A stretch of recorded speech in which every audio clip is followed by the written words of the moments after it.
Welcome to today's episode of On Record PR, where we dive deep into the strategies and insights that matter most to law firm leaders. I'm Gina Rubel, CEO and General Counsel of Furia Rubel Communications, and today I'm joined by my colleague Leslie Richards, who is our Chief Innovation Officer. Welcome, Leslie. Thank you so much, Gina. Great to be here. Thank you, and thank you for letting me talk you into this. Not a Um, problem. I really appreciate your insights, and I've learned so much from you. And so today I really want to talk about how to develop and manage high-performing teams.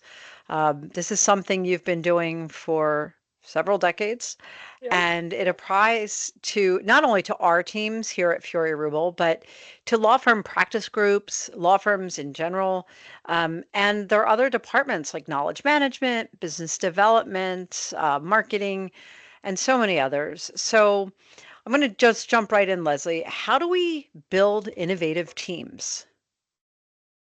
It's such an important topic because I think law firms are feeling pressure to innovate, and I think that innovation is perhaps not the goal or the focus traditionally for law firms. It has been stability, authoritativeness, expertise, and innovation hasn't always been a place where law firms had to really put energy. So we can borrow from industries that have really focused on how to build high performing, innovative teams and try to bring that into law firm culture as a way to grow and stretch and really begin to leverage some of the data that's out there about building innovative teams.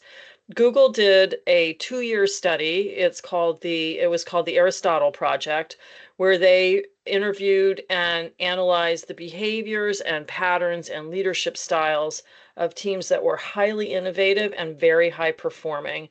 And they came away with some key factors in terms of what builds those really innovative and high performing teams. Among those things were uh, work with meaning, work that had impact, clarity of direction, and one of the really big ones was psychological safety. Psychological safety is absolutely key to innovation and to really high performing innovative teams. That's really interesting to hear because psychological safety, it's not a term of art we normally hear in law firms, um, or in any big corporate setting for that matter. So can you explain what that is? So, in environments where there's a sense that taking risks and possibly making mistakes is something that is accepted as long as it's moving a team forward and used as a way to learn and grow, creates a space where people are willing to be creative, where people are willing to think outside the box, where they are willing to innovate solutions to client problems, to practice management, to any number of issues that a law firm might face, um, because they know that there is a tolerance for exploration and there is a safety, there's an underlying safety in that culture, right? And that So you can breed that as a leader by encouraging open communication, modeling vulnerability, for example, rewarding contributions, acknowledging and rewarding contributions, um, and encouraging people to think openly and communicate openly. but doesn't that mean that there would have to be some non-billable time in especially in billable law firms and the firms that bill by the hour for attorneys and staff members? Well, staff is not typically billable, but for attorneys in particular to be allowed to be innovative?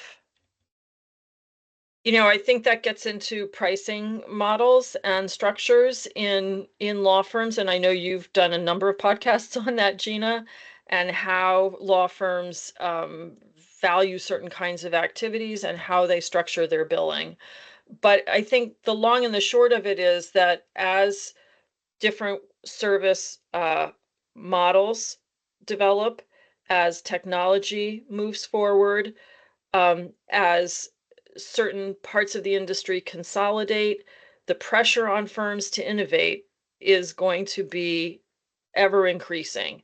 And so taking a page from the book of industries that have been focused on innovation, like tech, and they've really explored and studied what breeds innovation in organizations and what kills it, right? Um, that's a useful place for law firms to begin to explore as they try to build those teams internally. That's interesting. Well, we're going to take a quick break for a message from our sponsor, and then we're going to come back to this topic. Sure. This episode is brought to you by Furia Rubel Communications, a public relations and marketing agency serving law firms and businesses worldwide. With an expert team positioned throughout the U.S. and supported by an international faculty, Furia Rubel enhances our clients' brands through integrated communications by providing expert guidance in crisis management and high-profile litigation, protecting brand and reputation, and supporting internal marketing teams. To learn more, visit furiarubel.com. Welcome back, everyone. We're talking about building high-performing teams, and I'm here with Leslie Richards. So we started talking about building high-performing teams and psychological safety and what it means. How do you create an environment where people feel psychologically safe? Sure. I think we talked a little bit about that, encouraging open communication, being willing to take ideas from different places, different parts of the firm, people at different levels of seniority, acknowledging those contributions. I think there are also different leadership styles, right? And I think um, the ones that are more effective in a knowledge economy are different than maybe some of the traditional leadership styles that we might think about, right? Okay, So, I'm going to stop you right there. What is a knowledge economy? I'm not familiar with that term. okay.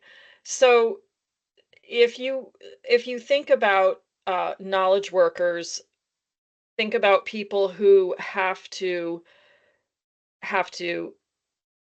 use a skill set, and usually an academic skill set of some kind, an expertise, and they need to apply that to their work. And so fostering an environment where there is curiosity, where there's intellectual growth, where there's professional growth is key to retaining those kinds of workers.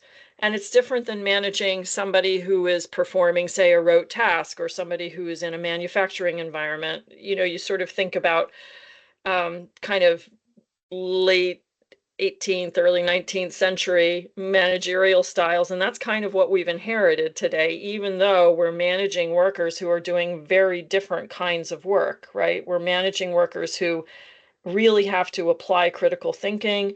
They have to be curious. They have to be investigative in the way that they think about things.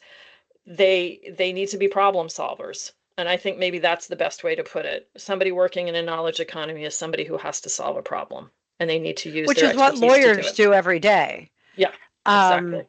and what's interesting, I had a conversation with a friend of ours through the Legal Marketing Association, and she runs their knowledge department.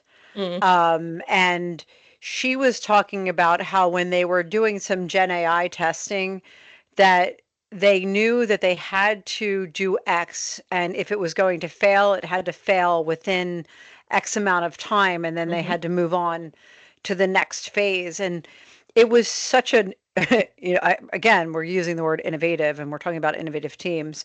And it was so innovative for a law firm to think, oh, okay, we could fail and it's okay. Yeah, That's not what we're taught in law school. I mean, it's a really interesting, like, you're just taught that you've got to have the right guidance all the time. And so that this idea of testing and taking those risks, we're a very risk averse industry. yeah, yeah. And So, certainly there are places that are appropriate to take risks and places that are not. But that idea of which would not failing be at with client work. exactly. But that idea of failing fast is important. And so maybe the risk or the innovation is in how you structure that client team, or how you approach your messaging to an industry, or how you sort of mesh your professionals and your attorneys, and how they work together. How you adopt AI, what your tech stack looks like. All of those are the kinds of innovations and things that attorneys and firms and law firm leaders can think about as places where you innovate, where you're not sort of touching that core of the work, which is the expert advice that attorneys provide to their clients. You're sort of touching everything around it as a way of making your firm more effective, more client focused, more agile, and a place that is going to retain upcoming talent because they see an innovation mindset, they see a growth mindset. I think you just hit the nail on the head, because retention and acquisition of talent is just as important today as retention and acquisition of clients. Yeah. And we're seeing a lot of the old school, especially the smaller and mid-sized firms, getting eaten up, acquired and or merged with, uh, because they haven't innovated. And we know, and this is a big topic in the legal industry, that innovation, it's do or die. It's not an if. You have to innovate. So I'm going to ask you one last question so that we keep this pretty tight, on a timeline. But tell me a little bit about leadership styles and how some of the leaders can approach innovation, um, in the way that you've approached it at Furia Rubel, because I'm not easy to work with, and I would, don't I answer might, that. I might argue that point, but I would say, and I don't want to, yeah, I don't know that I want to assume that I have a perfect beat on my own leadership style. But what I will say is that there is really great data at this point, and it's really well documented. The leadership styles that work with knowledge workers in that kind of an environment. We're not talking about producing widgets in a factory here. We're really talking about growing and growing a garden, right? People who are thinking, people who are blossoming in their careers, people who are really able to think creatively to solve problems for clients and for the firm. So if you think about the kind of key leadership styles that work in that kind of an environment, and I'll just run through them, right? If you were to sort of look at Management 101, it would be transformational management style, leadership styles, servant leadership, or kind of a coaching leadership style. And I think maybe if we think about one takeaway for our listeners today, if you want to think about who you are as you approach your team and whether or not you're the right fit, these are the three things I would think about. Are you a transformational leader? I think a transformational leader is somebody who has a big vision. They're the big idea person, right? And they're able to communicate that effectively so that their team is excited about the future and working towards what that future vision looks like. And I would say that's a transformational leader. Little charismatic, very inspiring. That's one kind of leadership. And not all of us are that kind of leader. Servant leadership, which doesn't sound perhaps quite as glamorous, but I think is a really effective leadership style, is one in which you're really focused on building trust, supporting your team, making them know that they're supported. Again, that's really that underpinning of psychological safety, that we're here in a collaborative space to really grow a team and to solve problems, to grow a firm. And you sort of really reduce the fear of failure in that environment. So servant leadership, that would be another style.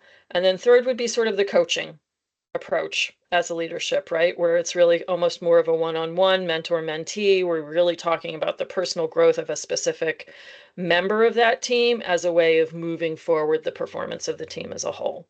So, Well, I think it's important just to note that, in understanding that there's many different size law firms listening to this and law firm leaders, that it doesn't mean that the managing partner or the executive committee has to do the coaching or the one-on-one. It's really about providing the resources and tools Yes. so that other people, whether it's your practice group chairs or outside consultants or whatever the case may be, or an internal professional development department, because I don't want listeners to think, oh, I have to do that now too, because as a former practicing attorney, Sure. there's only so much time in a day. Yeah. Yeah. Yeah. But I think But those are making really those important resources keys. available, making those Yes, resources yes. available, and being the kind of leader that that makes sure that those resources are there for your team. Yeah. So give me one takeaway. Sit down, take a good look at yourself, an honest look at yourself. What skill sets do you have in that kind of portfolio of leadership styles? And which kind of leader are you? And then think about how you augment that and whether or not that's the right fit for your team. Is your team responding to that kind of leadership? Do they need you to make an adjustment? So And that I'm would going to be my add to takeaway. that, ask yourself why you should care. So you mentioned an article, and you should, every leader should care. Mhm. Um, you mentioned an article, Aristotle something. Can you tell us what that is again? I mentioned a project, which was the Mm, Google's research project on high-performing teams and innovative okay. teams in specifically, and it was called Project Aristotle, and we can provide a link to a little summary of that project. Google has one, and we can Okay. provide a link So to that in our show notes. all right, perfect. So I Yeah. want to thank our leaders for joining us today. We do welcome your feedback on our new podcast format and any topics you want to hear about. We are here for you, law firm leaders. So please email us at podcast@onrecordpr.com. And if you've enjoyed this episode, please leave a review on iTunes. Honestly, it really does help us. We want to get the word out there on how we can support law firm leadership in the constant evolution. Leslie, thank you so much for It was joining me today. a pleasure. And Thanks for having me. of course, and listeners, we'll see you next week. On Record PR is produced by Jennifer Simpson Carr and Matt Henderson, with support from the team at Furia Rubel Communications. This episode is edited by Isabel Horan and Christian Yamula. Visit www.onrecordpr.com for resources and more information.